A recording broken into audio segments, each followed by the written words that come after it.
Hi, everybody. It's Maddie Mackey here, and I'm here with Bita Watson, our embodied empowerment feminine. Hi, everyone. It's so sweet to be here with you today, Maddie. Thank you so much for joining us, part of the Heartbreak Healing Module. We are so excited to have you here because as you being the embodied empowered feminine, I would just like to ask you a few questions about healthy relationships and navigating healthy relationships, as I know you have been really embodied in that practice within your life and your experience. Yes, I have been, and that's a really good question. I feel like relationship is the most universal experience that we have. We all have relationships, whether they're romantic or familial or professional. But above all of our external relationships ultimately become an extension of the internal relationship we have with ourselves and the internal dialogue that we have with ourselves, how we see ourselves, how we feel about ourselves, what level of joy and well-being we allow ourselves based on how worthy we feel we are. And so there's just a lot of branches of that self relationship with the self, of the tree of the self. And ultimately, I feel like either we can live our lives in relationship with ourselves or others as a consequence of everything that's happening to us. So then we become the victim of circumstances and we become the victim of our experiences. And above all, we become the victim of our emotions. Or we can recognize that dynamic and take charge of the situation, of the circumstance, of the emotion, of the trigger. And then we can create and design a life and a relationship that brings us the most joy and magic and fulfillment and peace and harmony. And that takes a lot of work. It's not as easily done as it's said. It requires commitment. It requires radical honesty and radical truth. And sometimes it can be hard to face certain truths. It can be painful to face certain insecurities and fears. And so the work of attaining harmony and peace and love and joy and playfulness and all the wonderful things that we imagine our ideal relationship to be, that work comes with commitment and effort. But the amazing thing about it is that it pays off all the time, and it pays off with sustainability. So the deeper we can go into healing our relationship with ourselves and our past and our story and our family and our roots and where we come from, the higher we can soar in the blooming and the fruiting of our dreams and our heart's desires. So I love the work that you're doing and the material that you're creating in these trainings, because it's so incredibly helpful to know that we're not alone in this, that the pain that we go through, the heartache, the unbelievable amount of just being distraught and feeling hurt and broken inside is something that is human. It's part of our human nature, and we're not alone in it. And there is a lot of support. There are tools, there are skills and methods that we can use, that we can learn and use to quicker move ourselves out of a place of being overcome with hurt and pain and sadness and terror and all those terrible feelings that come up for us when we feel betrayed or abandoned or unloved or rejected. So I'm so happy that you're making this available to people, because I feel like it's one of the most important things we can do. Thank you. Oh, I get so many goosebumps when I hear you talk, because I call them truth bumps. Because really, oh, good. isn't that a funny name? That's great. Yeah, when I first heard you speak and we connected, I just knew that there was some work that I would love to do with you and go deeper and learn more about the work that you're doing, just because your perspective on this is so incredible. And I think sharing that with more people, especially the people who are watching this video who have just come out of partnership, can be so valuable to learn that things end and things grow and things come together for all sorts of certain reasons. And whether it was the choice of the individual or the choice of the partner, everything's kind of fluctuating at a somewhat constant pace, and there's going to be the ups and there's going to be the downs. So kind of accepting that part in life and knowing when to engage and when to not engage is such a huge part in relationships. And a lot of the work that you do and talk about involves the fluctuations within a relationship.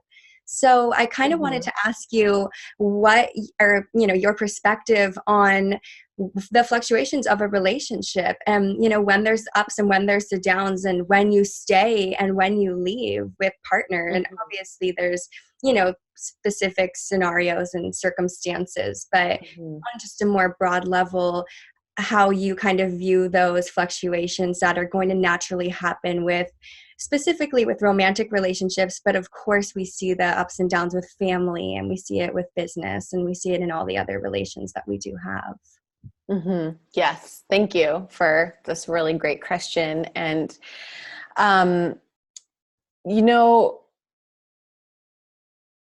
every relationship, no matter how ideal and perfect the match is, will have challenges. Everyone have challenges. Everyone argue, everyone fight. Everyone have times when they don't get along, no matter how perfect the exterior might look or ideal the situation might look to outsiders. We are never free of conflict because we are human and we're flawed, and we come with a lot of broken pieces that our life's purpose is to mend and heal so we can evolve and grow. So we cannot change and evolve and grow unless there is friction. Friction is the stuff of growth. And so if everything is stale and there's homeostasis and things are just stable all the time, then nothing changes. And so we can't grow and we remain the same, and therefore we don't evolve. And the destiny of our species is to evolve. So we come here, we become human, we incarnate in order to evolve our own personal soul, but also humanity. So, and that's particularly the times that we're in now are incredibly delicate and sensitive to our human evolution so that we can grow up fast right now as a species. And to do that, we have to run into blocks. We have to run into difficulties and challenges so that it wakes us up and it jolts us and we hit our head and we have to pay attention. Sometimes, there's a degree to which we experience pain. I feel like in my own personal experience and all the observation and research that I've done in my life, the degree to which we experience pain is the degree to which our spirit is trying to get our attention, to pay attention to a lesson that we need to learn for our own selves, for our own life, for our own path. And we will keep falling and hitting our head in the same place until we learn the lesson. And sometimes we hit our head harder and harder and harder. And sometimes we'll reach a point of irreversible damage that we are ultimately responsible for causing because we didn't pay attention, we didn't listen. So it's really important in the work of, in relationship work, in personal growth work, in personal transformation work, that we always remember that all of our adversities and difficulties have lessons within them and gems within them for us to harness and to become shinier by.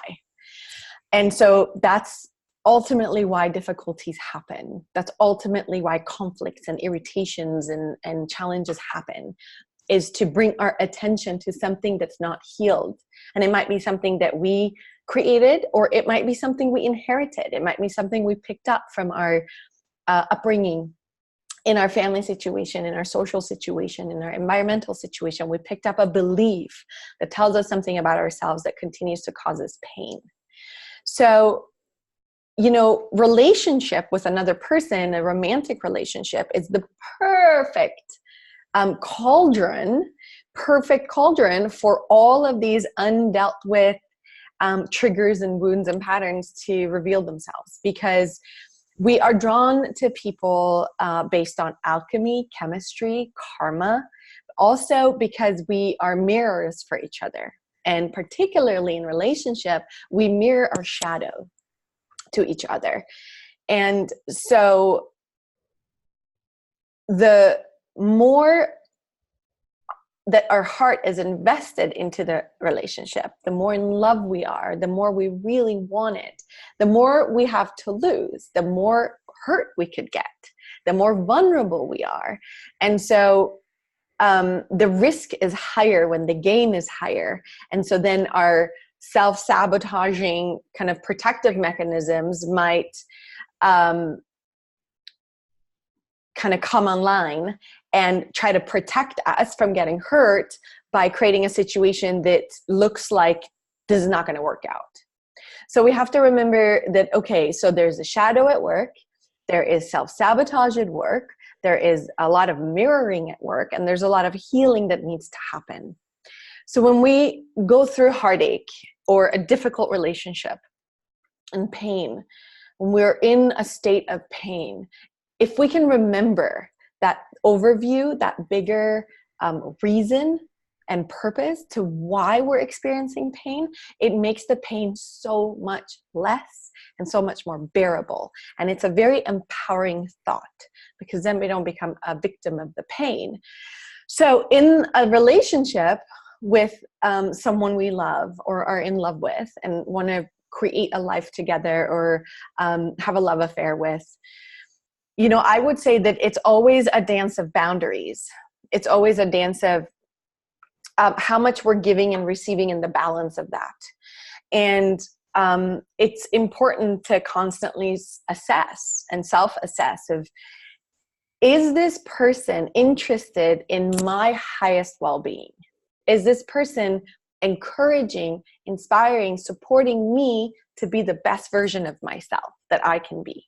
Or is this person pulling me down and make me feel really shitty about myself and make me feel like I don't have a lot to contribute and I'm not worth very much?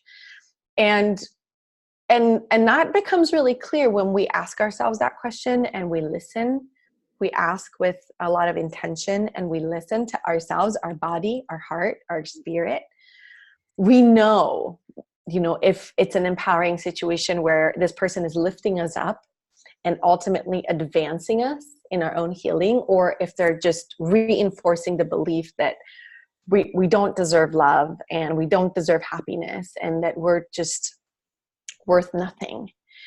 And that's when I would say that boundary dance comes in, of either then you can learn various communication skills and communicate your needs and draw boundaries of saying, hey, it doesn't feel good to me if you speak to me in that tone, or if you use that word, or if you behave in a certain way. That doesn't make me feel good. That doesn't make me feel safe. It doesn't make me feel loved. And I request that you consider that you take that into your consideration, respect my feelings. And the other person, either has the capacity and the willingness to then hear your need, or they don't, because they haven't done their work and they're not in a right alignment with themselves. And so they're just simply not capable of providing the safety and the love. So it's sort of like you can create those boundaries and express and communicate your needs. And if it reaches a point where you have to repeatedly do that because you are repeatedly feeling hurt or not heard, or whatever your triggers are, then that particular cauldron for your relationship is not serving your highest. You have to meet each other halfway. All of us have to meet each other halfway. There's always a giving and taking. But if we're giving more than we're receiving, if our output far outweighs the benefit that we receive in that relationship, then what we're doing is we're just feeding the shadow. We're not feeding the light. We're feeding the shadow. And we don't want to be doing that unless we like to suffer. And a lot of people, a surprisingly amount of people, are attached to their suffering. They identify what they're suffering. And so when they're suffering and in pain and hurt, then that's familiar because it's what they're used to. And so the identity that we have gets reinforced, and it's actually safe to be hurt. It's safe to suffer. And if you're in that category, it's then you have to make a decision of, I don't want to suffer anymore. I don't want to be in pain anymore. And that might be in this lifetime, that might be in another lifetime that decision is made. But ultimately, the motivation has to come from a place of, I deserve better. I deserve more. I can dream as big and as far as I want, and it's possible for me to achieve that. And so that's where self-worth and worthiness and having faith in your own self comes in a relationship. And that's where I feel like, if you stay or if you leave, if you're being abused or if you're being empowered. So I know that was a long-winded answer to your question. So feel free if there's anything I left out or you want me to fill in. That was wonderful, and that was so potent, and I think you organized it so well and even answered the question that I was going to ask next within that, which I'll just kind of highlight, of how do you set those boundaries when you're already in a relationship? Because a lot of people feel like, okay, it's not working, like I have to just go, or they say one thing and communicate one thing and it doesn't go the way they want it to, and then they're like, okay, this isn't working. Mm-hmm. But and anyone knows when you're asking like, hey, by you saying that doesn't make me feel good, or by you doing that action, it doesn't make me feel good, assuming it's not a major form of abuse, and the person's not able to show up for you in that way, or not able to stop that behavior in that way, you kind of get that intuitive feeling like, okay, wow, like this person isn't willing to put that need of mine first. Mm-hmm. And so important that it's negatively affecting me. So you have to kind of weigh what's going on there. And then I was going to ask about the boundaries after the relationship, after you've already decided, okay, this isn't working for me. How do we not get caught up in another karmic cycle or another karmic relationship where we're just going to be sent another person embodying the same kind of shadow and showing us the same mirror of a shadow version of ourselves? And you briefly talked about that, but I wanted to kind of wrap up with, what does that personal work look like? And how do you up-level as an individual, as a being, so that your next relationship doesn't end up being the same thing? Because a lot of people will notice they face the same things. They face the same triggers and challenges in each relationship, even if they're trying to set boundaries or whatever. Are they 100% committed to doing the work? And that's where it really shows up with up-leveling a relationship and attracting a partner that's also 100% committed to doing their work. Yes, absolutely. I'll speak to your 2 points in reverse order. First, I'll speak to the up-leveling. How can you break the cycle of repeating the same relationship patterns? So, if a pattern comes up in a relationship, so let's say something that I had to work through myself in my marriage, in the early part of my marriage was my incredible husband. I had some sort of like possessive tendencies of jealousy and like envy, but really it was jealousy that was rooted in deep insecurity within myself. So when we have a particular trigger that comes up in a relationship that we have experienced before and that we're familiar with, and then it happens again, or it's been happening many times and then it comes up again, the reason why it keeps repeating itself is because the lesson within that experience hasn't been learned. We haven't harnessed the lesson, the teaching, the life teaching hasn't been fully grasped and integrated. So it repeats itself again so that we actually can hear it again, you know? So it's like, let's say you have a car, and somewhere in the hood of your car is a rod that has a pokey part, and it keeps poking your tire, and your tire goes flat. And you keep changing the tire, and then you drive, and then your tire goes flat. You change the tire, and you drive, and your tire goes flat. You keep changing the tire. You're like, why is this one tire going flat all the time? It's not because it's the tire. It's because there's something in there that keeps poking it in the same place over and over again. And you have to look for the poker and remove the poker, and then you can put whatever tire you want on there. But the poker is what's trying to get your attention. So when you see that the tire is being poked in the same angle, same size hole at the same angle over and over again, then maybe you can look a little deeper. Look what's behind it. Well, what's behind that? And so in relationship with patterns repeating themselves, it's the same thing. Is if you have a pattern like the one that I had, which was revolving around jealousy, when that comes up, well, first of all, it's my responsibility to take full accountability for the pain that I feel. So if my husband has a really close female friend who happens to be a really hot, young, blonde actress, and I start to cringe at the thought of them communicating or texting or meeting up or hanging out, the very first thing that needs to happen for me to break the pattern is to not be reactive and point fingers. Right? So if in the past that might have been something I did. I would point fingers and say, you did this and you did that, and get reactive, and you're not honoring and respecting me, or whatever we're coming up with. So the first thing is to not point fingers, and to look at ourselves of like, oh, wow, I have this really terrible feeling inside right now that I don't like this feeling. It's making me feel really crappy. And then, so then what you do is you look at, well, what's behind it? Where is this feeling coming from? What happened to me that created this trigger in the first place? And so you have to do a little digging and a little background research on yourself, and feel into the pain and feel into the difficulty. And then you can, and then come up with, have a realization that there might have been a situation or circumstance or an event in our early childhood, usually, that caused us as helpless children to believe that we're going to be abandoned or rejected. Mm-hmm. And then we do healing work on that part of ourselves. We kind of reverse ourselves back to that age. And this is very somatic. So this is somatic therapy, where which means it's lodged in the body, in the cells of our physical body. And so we can hold ourselves, and we can really be present as an adult with that child part of ourselves, and give it love where the love wasn't given.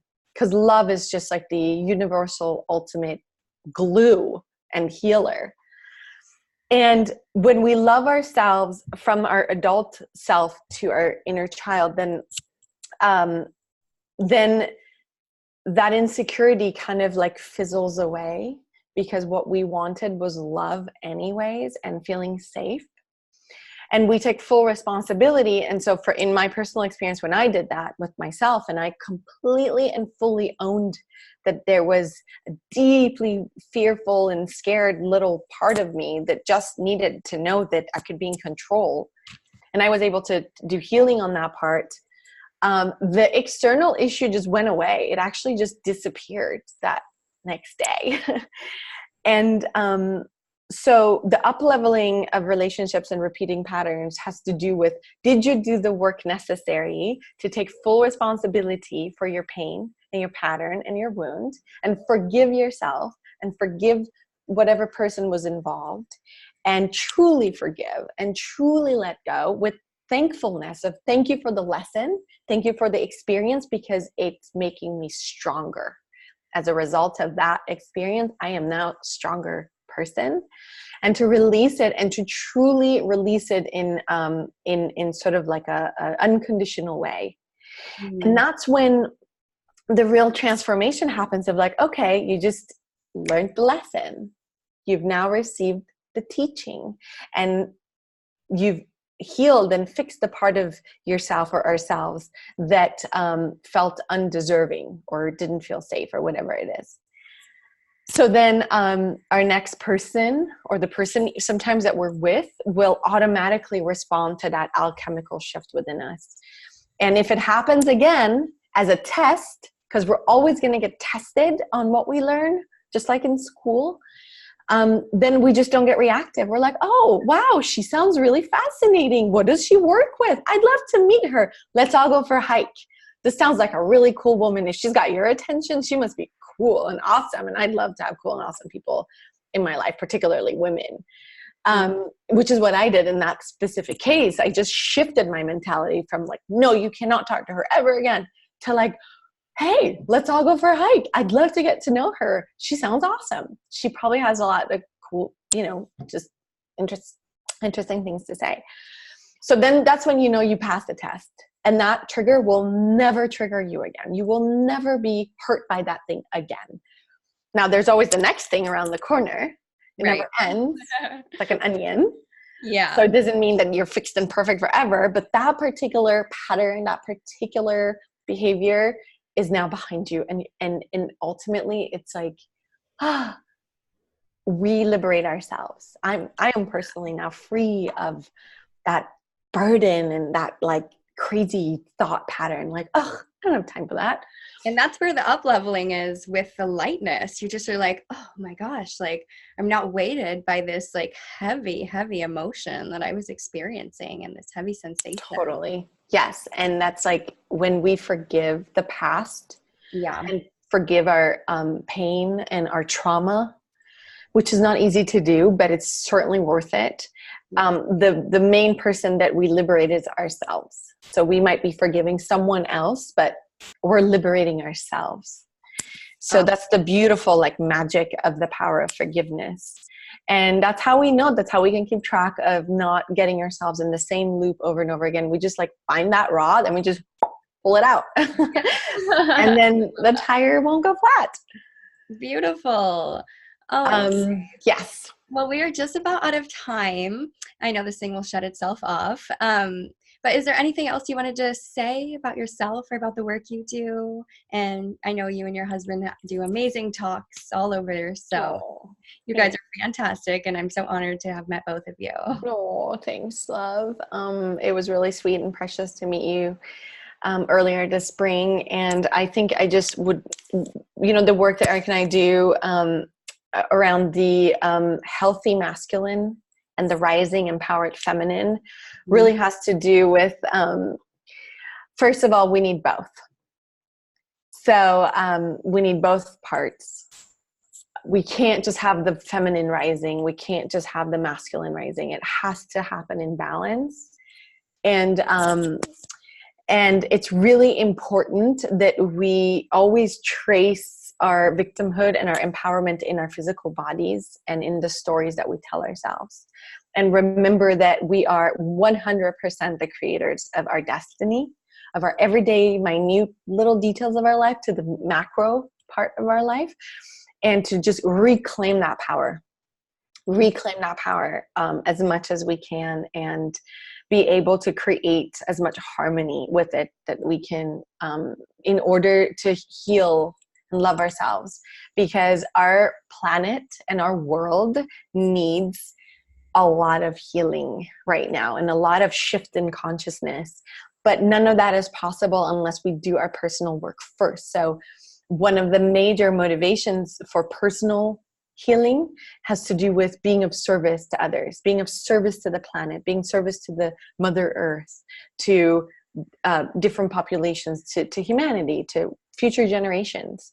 So that service work starts inside. Like we can't go out and try to fix things if we're not fixing ourselves and healing ourselves. So I guess I would just leave it on that note of seeing our healing, our painful experience, our joyful experiences as a service and an offering to humanity. Beautiful. That reminds me of a quote, one of those things floating around on the internet, that trauma being passed down by generations, it equals healing being able to be passed down through generations. And that ripple effect mentality of when we're healing and we're doing the work and we're showing other people that it's possible, then that just ripples out to the next person and the next and the next, and will just continue to be passed down through many generations. Yes, I think I once heard, when I was in my mid-20s, I had an amazing mentor when I was learning a lot of the self-growth, personal growth practices. And I'm in my late 30s now, so that was quite a while ago. But in my mid-20s, I had this incredible teacher, and she said to me one time during one of our sessions, she said that sometimes we incarnate into a specific family lineages that have had repeated cycles of abuse or pain or dysfunction in order to be the last person to take the hit but not pass it on. Because it cycles through lineages, it cycles through generation after generation after generation. Abuse, trauma, violence, aggression, and therefore also love and beauty and joy and safety and healing. But some of us incarnate into specific families to take that hit, but then to do the work to transform it into light, into love, into healing, into beauty, into creativity, into joy, and not pass it on. In fact, what we pass on will be the complete opposite of that. And that sets a whole new kind of vibration for a whole new generation and lineage to come, future generations.